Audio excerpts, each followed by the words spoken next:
आज की वीडियो का टॉपिक ये है कि हम सिलिकॉन के कंडोम्स को कैटेगराइज कैसे करें। अब आप लोग ये सोच रहे होंगे कि क्या ही ज़रूरत है कैटेगराइज करने की और हमें क्या फ़र्क पड़ता है इनकी कैटेगरी के बारे में जानने का, या क्यों हम इनको कैटेगराइज करें। तो देखो गाइज, ये एक बहुत ही इंपॉर्टेंट टॉपिक है, बिकॉज अगर आपको पता होगा कौन सी कैटेगरी का कौन सा कंडोम होता है, और यूँ तो बहुत सारे तरीके होते हैं इनको कैटेगराइज करने के, बट मैं आपको बहुत ही सिंपल तरीका बताऊँगी। हाँ, तो अगर आपको पता होगा तभी आप अपने लिए एक सही चुनाव कर सकते हैं सिलिकॉन के कंडोम का।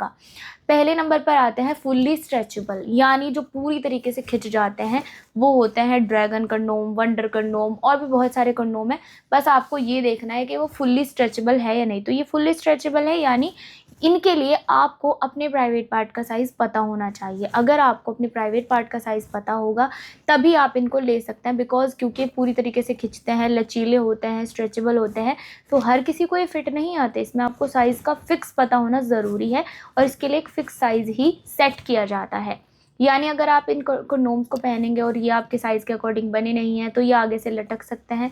फ़ायदा क्या है? फ़ायदा ये है कि अगर आप फुल्ली स्ट्रेचेबल कंडोम लेते हैं और ये आपके साइज़ पर फिट आ गए, तो बचा हुआ जो पार्ट होता है ये खिंचकर और बड़ा हो जाता है और आपके प्राइवेट पार्ट को ज़्यादा बड़ा दिखा सकता है, बना सकता है।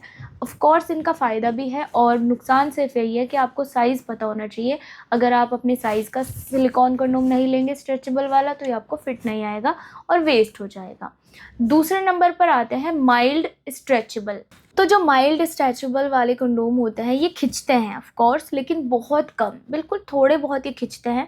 और इसके बारे में मैं ये कहना चाहूँगी, क्योंकि ये बीच की कैटेगरी है, थोड़े बहुत खिंचते भी हैं, थोड़े बहुत नहीं खिंचते, ओके ओके होते हैं। तो इसमें आपको अपने प्राइवेट पार्ट का साइज़ ऑफ कोर्स पता होना ही चाहिए। ऐसा नहीं है कि भाई कुछ भी जो भी मन आए वो ले लो, जैसा हमारा मन करे वैसा ले लो, ऐसा नहीं होता।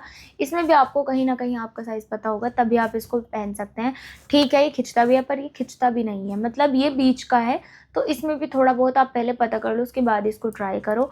एंड ये भी पहनने के बाद आप अपने साइज़ को इंक्रीज़ कर सकते हैं, मोटाई वगैरह बढ़ा सकते हैं, टाइमिंग भी बढ़ जाती है। और ऑफ कोर्स ये तो वाइब्रेटर वाला है, तो इसके तो और भी ज़्यादा एक्स्ट्रा बेनिफिट्स आपको मिलते हैं। तीसरे नंबर पर आते हैं नॉन स्ट्रेचेबल, मतलब बिल्कुल भी नहीं खिंचते जो कंडोम्स, उनके बारे में मैं अब आपको बताऊंगी। तो तीसरे नंबर पर आते हैं नॉन स्ट्रेचेबल, जो कि बिल्कुल भी नहीं खिंचते। इनमें क्या होता है, इनमें आपको अपना साइज़ पता होने की कोई ज़रूरत नहीं होती, बिकॉज इसमें आपके प्राइवेट पार्ट, आपके निजी अंग का कोई भी रोल नहीं है। आप इसको बिना किसी भी साइज़ के पता किए भी इस्तेमाल कर सकते हैं, क्योंकि इनको ऐसे ही डिज़ाइन किया जाता है जैसे कि ये पुरुष का एक रियल अंग है। तो इसमें तो आपका ढीला अंग और टाइट सख्त अंग भी जा सकता है, चाहे आपका ढीला है या सख्त है, साइज़ चाहे जो भी है, ये सबको फिट आता है। जैसे कि प्रीमियम बेल्ट कंडोम और ये है regular belt condom. Regular belt condom तो वो लोग बहुत ईजिली यूज़ कर सकते हैं जिनके अंग में तनाव बहुत ज़्यादा कम आता है, और प्रीमियम बेल्ट कंडोम को दोनों ही यूज़ कर सकते हैं, चाहे आपके अंग में तनाव आता है या नहीं भी आता। ठीक है, तो ये परफेक्ट है आप लोगों के लिए। और बेल्ट कंडोम का इस्तेमाल अगर आपको नहीं पता तो मैं बता दूं, जिन लोगों को इरेक्टाइल डिसफंक्शन की प्रॉब्लम रहती है उनके लिए काफ़ी हेल्पफुल साबित हुए हैं, तो इनका इस्तेमाल इसीलिए किया जाता है। सो गाइज़, आपको ये जानकारी कैसी लगी? अगर अच्छी लगी है तो इस वीडियो को लाइक करना मत भूलना, और किसी भी टाइप के सिलिकॉन कंडोम या किसी भी कंडोम के बारे में जानकारी के लिए आप दिए गए नंबर पर बात कर सकते हैं जो आपको स्क्रीन पर शो हो रहे हैं। एंड वीडियो अच्छा लगा है तो like, share, comment, subscribe to my channel.